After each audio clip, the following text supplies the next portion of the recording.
मनीष कश्यप छोटे भाई की तरह थे नहीं। जो भाई होता है वो भाई होता है, आजीवन होता है, जीवन पर्यंत होता है, वो भाई है। लेकिन जिस तरीके से समाज के अंदर बहुत जल्दी कोई निर्णय लेकर के बार बार हंसी का पात्र बनना, हमको लगता है कि इससे बचना चाहिए।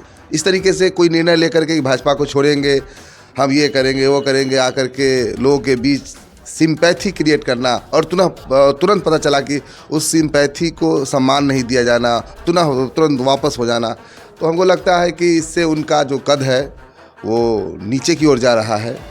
भाजपा बहुत बड़ी पार्टी है और भाजपा ये सांप छुछुंदर के खेला से अलग रहने वाली पार्टी है, जहाँ तक हम समझते हैं।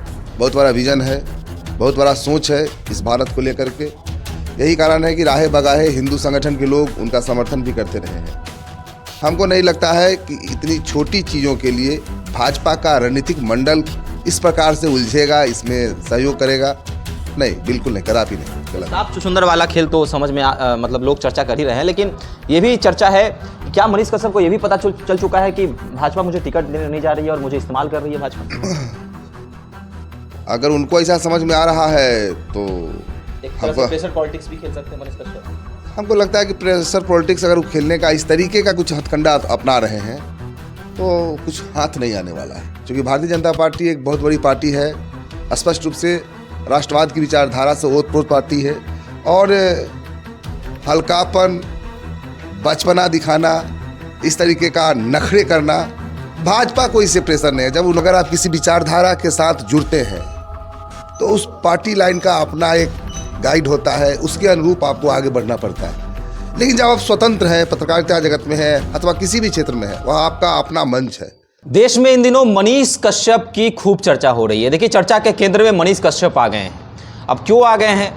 तो मनीष कश्यप ने सारण पुलिस पर यह आरोप लगाया कि सारण पुलिस जो है मुझ पर FIR कर दी है। मनीष कश्यप के साथ साथ उन्होंने 10 चैनलों का भी नाम लिया और कहा कि सारण पुलिस मुझ पर FIR किया है तो मैं जाकर सारण पुलिस को आत्मसमर्पण कर दूंगा, मैं जाकर गिरफ्तारी दे दूंगा। उसके बाद पूरे बिहार में माहौल बन जाता है मनीष कश्यप को लेकर। चर्चा ये हो जाती है कि जिस तरह तमिलनाडु पुलिस ने मनीष कश्यप को गिरफ्तार किया था और खूब सख्तियाँ बरती थी, उसी तरह क्या सारण पुलिस भी मनीष कश्यप को गिरफ्तार करेगी? कल सारण मनीष कश्यप जाते भी हैं और उसके बाद उनकी गिरफ्तारी नहीं होती है। मनीष कश्यप जो हैं वह U-टर्न ले लेते हैं। वह कहते हैं कि कुछ चैनलों के द्वारा चलाया गया कि मुझ पर FIR हुआ है और उसके बाद इस पर मैं आ गया और मैं मीडिया में और अपने चैनल पर कई तरह के मैंने बयान दे दिए।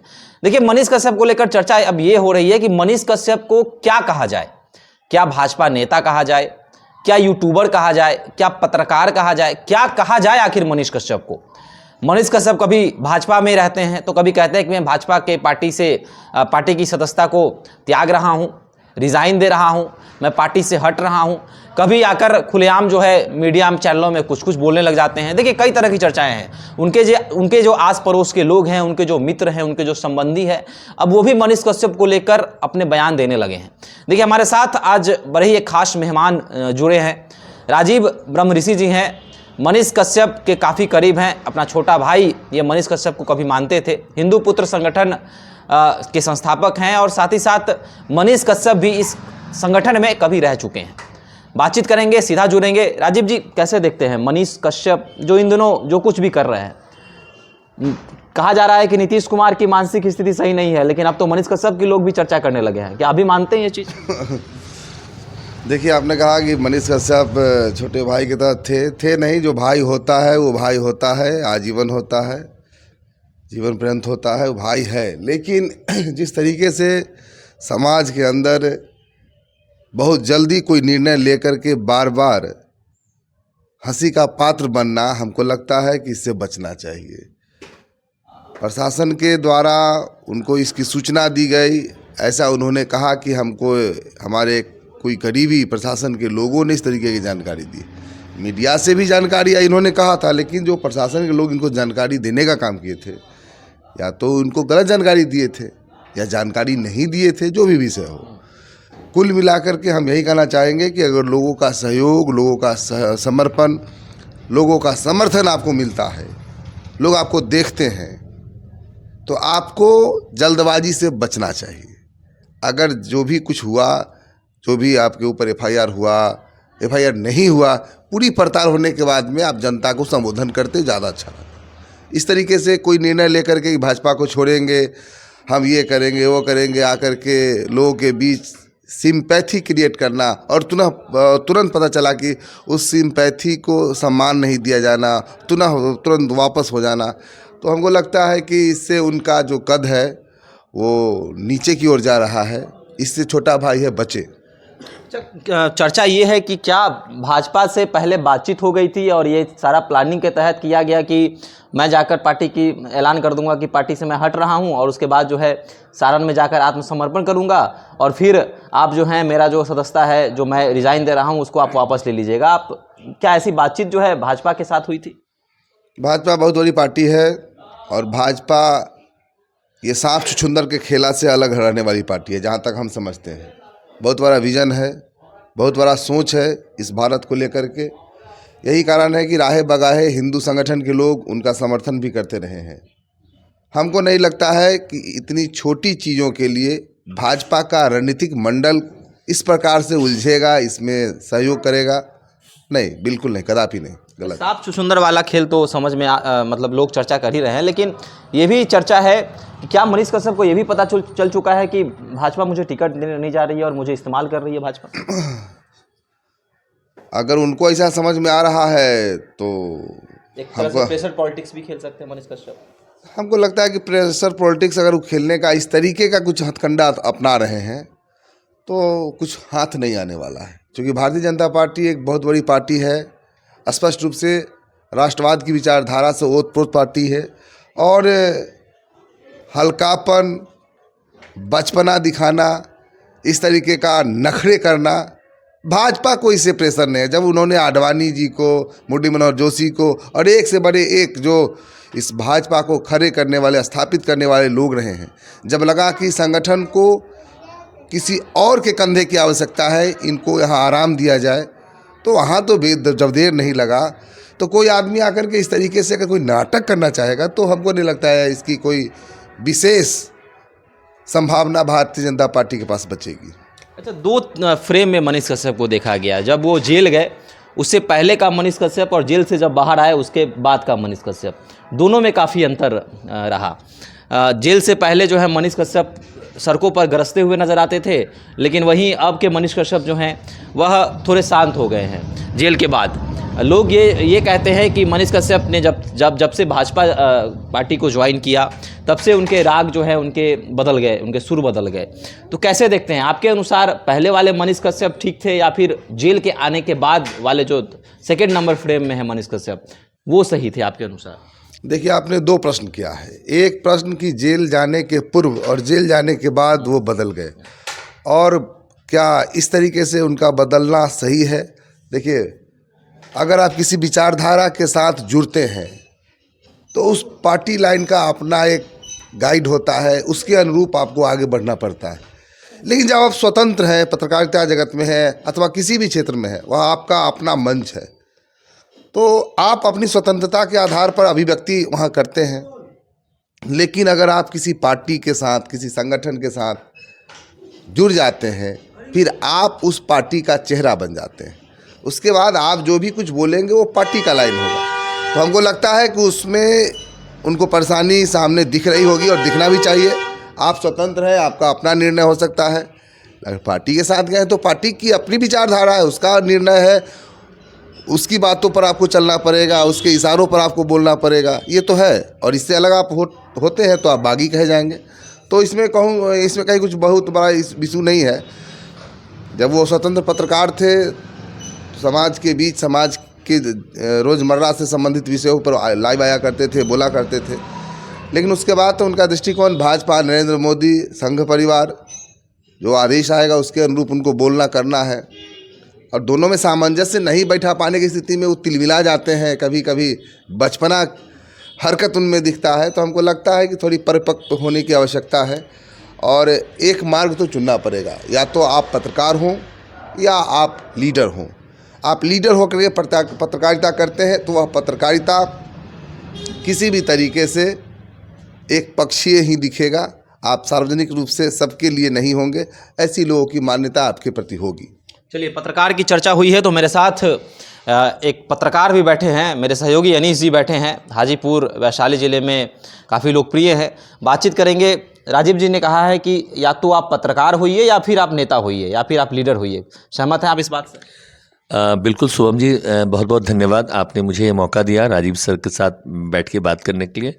हमारे छोटे भाई जैसे हैं राजीव भैया, और हम लोग काफ़ी अटखेलियाँ हम लोगों ने खेली हैं, लेकिन पत्रकारिता तो है। और मैं भी चाह रहा था कुछ प्रश्न राजीव भाई से ले हम, और राजीव भाई से मैं भी आप लोग के सामने कुछ मैं प्रश्न रखूँगा। शुभम जी, आपने बहुत अच्छा मुझे मौका दिया है। अभी आप लोग सोशल मीडिया पे पढ़ रहे होंगे, राजीव जी ने एक पोस्ट लिखा था कि हिंदू पुत्र संगठन जो जिसके संस्थापक हैं ये, वो किसी टाइप का चंदा नहीं ले रहा है, और कोई भी अगर चंदा मांगता है राजीव ब्रह्मऋषि के नाम पे तो आप चंदा ना दें। बिल्कुल सही, होना भी चाहिए था। कहीं हिंदू दो फाड़ तो नहीं हो रहा है, या दो पार्ट में हिंदू तो नहीं बट रहा है? क्या कारण है? मनीष कश्यप भी अपने ट्रैक से हट रहे हैं, और राजीव ब्रह्मऋषि जी के साथ जो एक सैलाब था, एक हुजूम था, वो क्यों कम हो गया? नहीं, सैलाब और हुजूम कम नहीं हुआ है। जो सैलाब था वह सैलाब दिखेगा आपको, दिख रहा है, हर वर्ष दिख रहा है, हर वर्ष बढ़ता जा रहा है। लेकिन चूंकि अब ये संगठन व्यापक स्तर पर इसकी रूपरेखा तय हो चुकी है, इसके प्रसार हुए हैं कई जिलों में, कई प्रखंडों में इस संगठन के द्वारा यात्राएं निकाली जा रही है। होता क्या था कि पूर्व में समस्तीपुर से बादल जी, मुजफ्फरपुर से ऋषभ राज ठाकुर जी, पटना से नागेश जी की टीम, सारण से लोग, और स्थानीय यहाँ के 16 प्रखंड से लोग आते थे।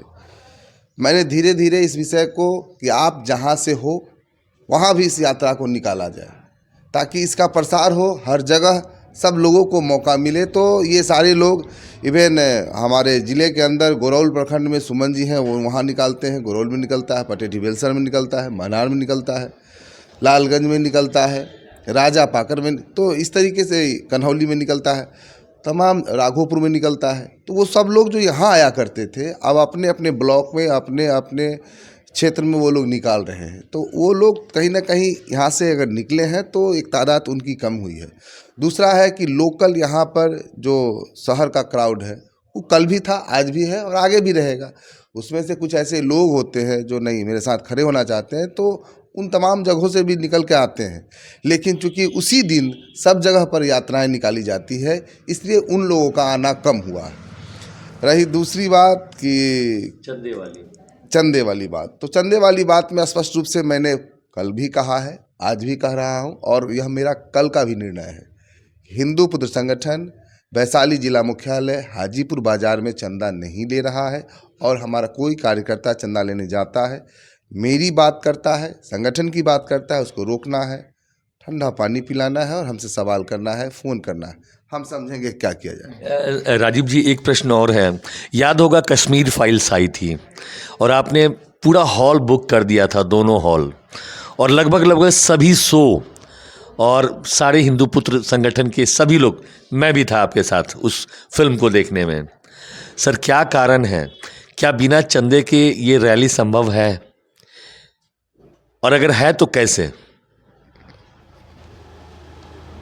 हमारे साथी सहयोगियों के द्वारा जब मैंने इस रामनवमी शोभा यात्रा को इस वैशाली जिले से उत्तर बिहार में करने का शुभारंभ करने का हमारे ईश्वर ने हमको सौभाग्य प्राप्त किया, सौभाग्य दिया, तो हमने इस कार्यक्रम को किया था। तो 3 वर्षों तक हमने किसी से कोई भी चंदा नहीं लिया था।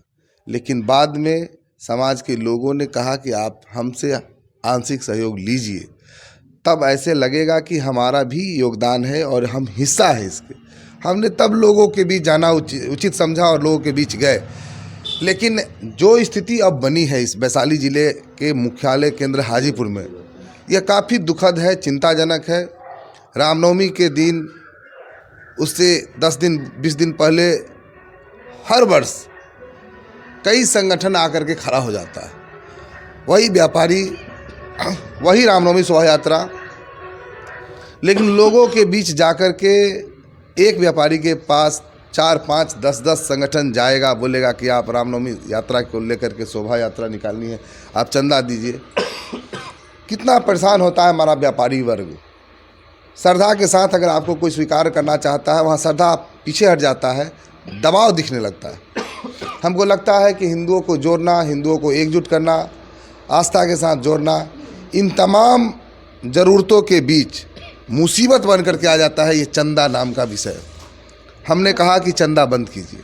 जो हमारे कार्यकर्ता हैं, जो हमारे पदाधिकारी हैं, जो हमारे मित्र हैं, अनीश जी जैसे लोग, हम लोग आपस में मिलकर इस कार्यक्रम को कर लिया करेंगे। हम चंदा नहीं लेंगे। और इससे हमारे कई हिंदू संगठन के लोगों को आपत्ति भी हुई है। उन्होंने फ़ोन किया है कि आप नहीं लेते, लेकिन लाइव नहीं आना चाहिए, बोलना नहीं चाहिए था। हमने उसका जवाब उनको दे दिया। हमारा अपना निर्णय होता है। हम जिस सोच के साथ उत्तर बिहार में रामनवमी यात्रा करने की शुरुआत करी थी, हाथों में हिंदुओं के तलवार दिया था, उस एकता के लिए, उस मजबूती के लिए। लेकिन आज देखते हैं कि बस खंड खंड में जिस तरीके से जातियों में हम विभक्त हैं, आज पार्टी में, संगठन में बट गए हैं। फिर उस लक्ष्य को प्राप्त करना कि इस शहर के अंदर हिंदुओं के मनोबल के सामने कोई सर न उठाए, कोई उंगली न उठाए, हम इस स्थिति को बनाने के लिए हम लोगों को जुटाने का काम किए थे। लेकिन उससे अलग हटते हुए हिंदू ही खंडित हो रहे हैं, हिंदू ही बट रहे हैं, फिर इसका क्या औचित्य रह गया। शुभम जी, मैं आपको बताऊं कि आप भंडारा सुनते होंगे जो शनिवार को, ये काफ़ी पहले है, मुझे लग रहा है कि 8-10 साल पहले की बात है। और आप ये प्रश्न मैं चाहूँगा कि आप पूछें कि वो खिचड़ी हर शनिवार को राजीव ब्रह्मऋषि भी खिलाया करते थे। क्या आपको क्या कहानी है उस खिचड़ी की? खूब चर्चा होती है हाजीपुर में खिचड़ी की। अभी तो बहुत लोग भंडारा कर रहे हैं, लेकिन आप जो करते थे उस समय, वो क्यों बंद हो गया आखिर, ये सवाल। देखिए, खिचड़ी का भंडारा लगभग 5 वर्षों तक हमने यहाँ पर ईश्वर की कृपा से करने का काम किया। कोरोना से पहले? हाँ, कोरोना के बाद भी हुआ। लेकिन अफसोस का विषय है कि आज जिस तरीके से बार बार राजीव ब्रह्मऋषि को हिंदू हित के काम करने के कारण सलाखों के पीछे भेजा जाता रहा। लगभग दर्जनों से ज़्यादा एफआईआर हमारे ऊपर हुए हैं। 3 जिलों में हमारे ऊपर एफआईआर हुए, बार बार जेल जाना पड़ा। और हमने समाज के अंदर उस समर्पण की भावना को भांपा। हमको लगा कि नहीं, समाज आपके द्वारा सक्रिय होने पर, समाज के लिए लड़ने पर तालियां बजाता है। आपकी ज़रूरत, आपकी मुसीबत, और जब आपको उनकी आवश्यकता होती है वो दिखते नहीं हैं। तो हमने कुछ रणनीति में बदलाव करते हुए, चूँकि राष्ट्रवाद की भावना मन में है, भारत माता और हिंदू शब्द के प्रति जो प्रेम है, हम उससे अपने जीवन पर्यंत कभी हट नहीं सकते। लेकिन थोड़ी बहुत अक्ल आई है कि हिंदुओं को सेवा अगर देना है तो मजबूत भी होना पड़ेगा। तो समय अभाव के कारण हम उपस्थित नहीं हो पा रहे हैं, चूँकि वह भोजन, वो खाद्य पदार्थ है, किस तरीके से उसका हाइजेनिक बन रहा है, उसकी सुरक्षा सुनिश्चित होनी चाहिए। तो हम उपस्थित नहीं हो पा रहे हैं, इसलिए उसको हमने अभी रोका है। लेकिन हम आपके इस चैनल के माध्यम से श्री मारुति हनुमान मंदिर, जो वैशाली का एक गौरव, एक धरोहर बना है, बहुत जल्द हर रोज़ का भंडारा शुरू करने जा रहे हैं। वो 1 दिवसीय भंडारा था जो साप्ताहिक शनिवार के शनिवार हुआ करता था। अब जो भंडारा होगा, मां अन्नपूर्णा की कृपा से प्रत्येक दिन वह भंडारा होगा, 30 दिन होगा, और ज़रूरतमंदों के लिए बहुत बड़ा वो अवसर बन कर आएगा। रिलायंस ने तो आपको 4 चांद लगा दिया, और रिलायंस के वजह से ही धीरू भाई अंबानी या फिर मुकेश अंबानी कह लीजिए, उनके वजह से ये पूरा मारुति मंदिर का निर्माण शायद संभव हो पाया है। और ये भंडारा जो हर दिन करेंगे, इसके लिए हमारे चैनल के सभी पूरे डिप्टी डायरेक्टर और सब की तरफ से हम लोग साधुवाद धन्यवाद आपको करते हैं। और क्या राजीव जी, ये मंदिर जो रिलायंस के तरफ से जो बन रहा है, क्या इसके उद्घाटन समारोह में रिलायंस से कोई आएंगे? नहीं, रिलायंस की तरफ से बन रहा है यह कहना अनुचित है। यह समाज के और ईश्वर की प्रेरणा की बदौलत बन रहा है।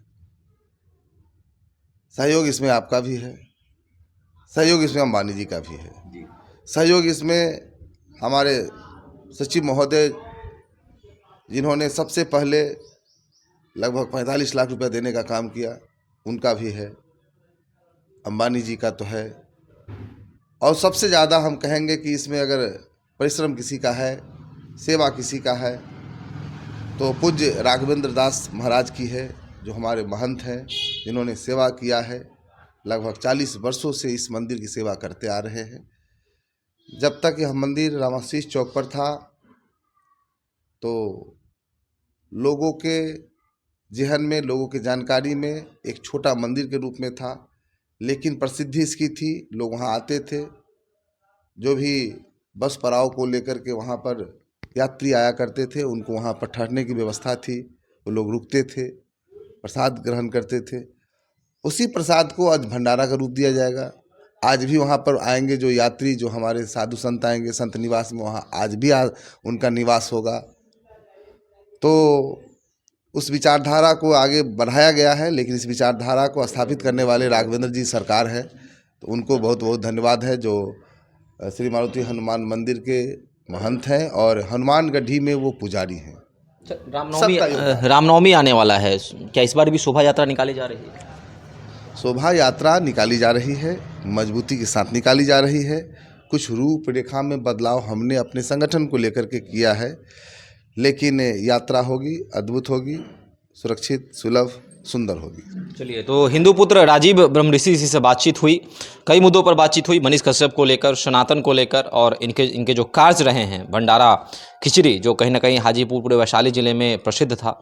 और ये अपने संघर्षों के बारे में भी इन्होंने कहा कि जब मैं जेल गया तो कोई भी संगठन के व्यक्ति जो है इनके पीछे खड़े नहीं थे। नहीं, संगठन के लोग थे। संगठन तो हमेशा खड़ा है, लेकिन जिस समाज के लिए आप लड़ते हैं, हमारा लड़ाई तो संगठन के लिए नहीं है, हमारा संगठन समाज के लिए लड़ता है। तो समाज के लोगों को कम से कम मोरल रूप से समर्थन तो देना चाहिए, आवाज़ बनना चाहिए। तब शासन, सत्ता, प्रशासन अथवा ऐसे लोग जिनकी रुचि नहीं है, अथवा जो लोग प्रताड़ित करने का प्रयास करते हैं, जो राष्ट्रवाद की भावना और हिंदू एकता से दुखी होते हैं, ऐसे लोग, ऐसे समूह के द्वारा जो प्रताड़ित करने की व्यवस्था बनाई जाती है, उसके विरुद्ध कम से कम खड़ा होना, आवाज़ बनना, समाज का इतना मौलिक अधिकार तो था, वो कर सकते थे। बिल्कुल, अगर कोई व्यक्ति सनातन का झंडा बुलंद करता है और वह जब मुसीबत में होता है तो समाज के लोग आखिर क्यों नहीं खड़े होते हैं उनके साथ, ये सबसे बड़ा सवाल है। तो आपको क्या लगता है इन तमाम मुद्दों को लेकर? अभी हमारे साथ कमेंट सेक्शन में अपनी राय रख सकते हैं। धन्यवाद।